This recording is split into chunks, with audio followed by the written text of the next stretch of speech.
everyone and welcome back to my channel. Today I'm doing a super requested video, which is a what's on my iPhone 7 Plus, and also I'll be doing a little review on the phone as well, just in case you're interested in upgrading or getting the phone or whatever. So if you enjoy these types of videos, please give it a thumbs up and also subscribe to my channel if you aren't already. If you want to go the little extra step, you can also hit that little bell button as well next to the subscribe button. That just pretty much like guarantees that you'll be notified every time I upload a video, because YouTube's weird now. But yeah, I appreciate whatever you want to do. So without further ado, let's just go ahead and get started. So first and foremost, I have the iPhone 7 Plus in 128 gigabytes. I know, it's quite a lot, and it is in the rose gold color as you can see on the screen, and I absolutely love this phone. So I went from an iPhone 6 to an iPhone 7 Plus, and honestly when I was looking into upgrading my phone, I was debating if I wanted the 7 or the 7 Plus, but then I found out that the 7 Plus is the one that has a really good camera that they updated, so I decided to opt for the better one. And if you're thinking about whether you want the 7 or the 7 Plus, it honestly depends if you just want the extra camera quality or not. Since I do vlogs on my phone, I definitely prefer this camera instead of the 7 camera, but if you really don't care, the 7 is pretty much just like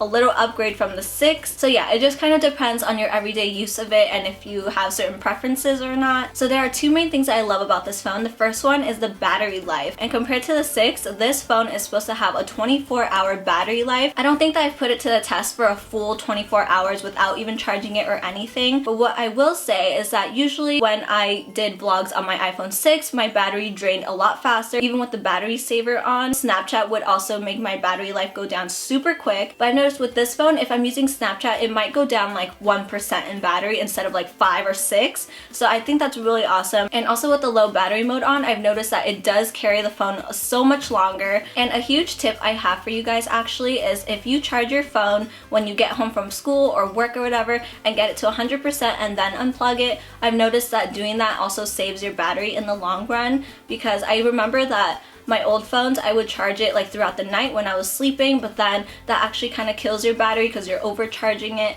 So what I do is that I don't charge my phone when I'm sleeping, I charge it before I go to sleep, and even when it's like on 80%, I just unplug it, it's fine, and I put the battery saver mode on, and like that's it. Like I don't really need to charge it until maybe the next night. And the second thing I love about this phone is the camera, obviously. So this phone has another extra camera, which I'm sure you've heard the hype all about it. It's actually really cool, almost like a DSLR quality, but not really. There is a beta mode in here called Portrait, and that pretty much just adds like the depth effect, kind of makes your background a little bit more blurry. It actually adds a really good bokeh, so it is nice in that aspect. But because it is in beta, let me show you this picture right here. As you can see, this was taken on my iPhone 7 Plus, but if you look closely, you can see the logo on the Starbucks cup is still a little blurred, and you would never get that if you use a DSLR camera. But because this is still beta, like it kind of is fuzzy sometimes, and it has its mishaps, but it's still a really good camera, and I love taking pictures with it and doing vlogs. It just makes my quality a little bit better.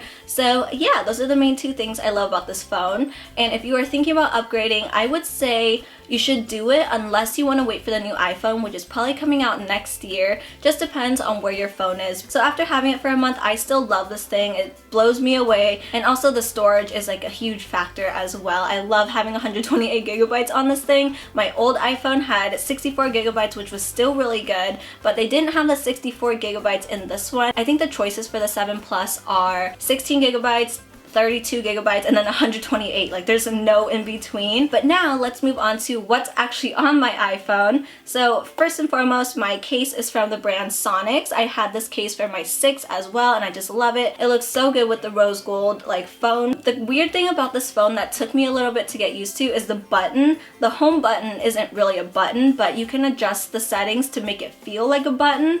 It's really weird, but I've gotten used to it. It's not a huge deal. Like people were like freaking out at first. Like if you put it side by side with the 6 and the 7 Plus, like you could feel the difference. But if you've been using this for like a couple weeks, like you get used to it, so it's not a huge deal. So I unlock my phone using my thumbprint. I never really have issues with it. So on here there are 3 screens that I have.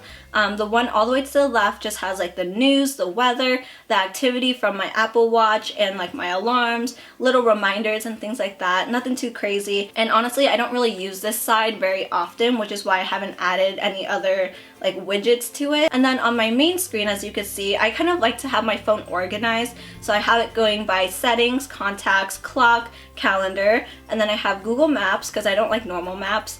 I use Google Maps, the weather app, my Gmail, my other mail, and then my Chase account, my pictures, Instagram, Snapchat, my Apple Watch activity, and then my Apple Watch app itself. But that's just everything on my first page. And then at the very bottom, I have phone, Google Chrome, messages, and then Spotify. So I love Spotify. I can't live without it. On the last page, I just have more of like the stuff that I don't normally go for that often, but I have the App Store, all the apps and newsstand, which I don't really use anyway. I mean, I used to read New York Times until they started charging me for a subscription, so I don't do that anymore. And then next to that, I created a folder called Food Stuff. I have Starbucks, Yelp, my AMC theaters, which is not really food related, but just go with it.